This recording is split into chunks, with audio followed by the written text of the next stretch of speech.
Tô filmando. Segura o microfone, rapaz, segura o microfone. Fale tudo que você tem direito de falar. Não, segure. Tudo que você tem direito. Não, segura. Você tem direito a falar tudo que você tem direito. Agora amanhã, no seu interior, você vem pra cá de novo? Vem, se Deus quiser. Melhor interior que você mandou foi esse. Nós estamos hoje com os maiores componentes da história do Carnaval de Santa Teresa.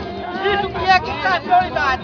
Amigos, conterrâneos, pessoas que trazem o movimento do Carnaval de Santa Teresa. Esse é o que é cada um de nós. E essa comunidade é muito maravilhosa. Nós temos aqui a família de Luciano, de toda a sua equipe, Jean Cunhado, e aí é um carnaval completamente maravilhoso.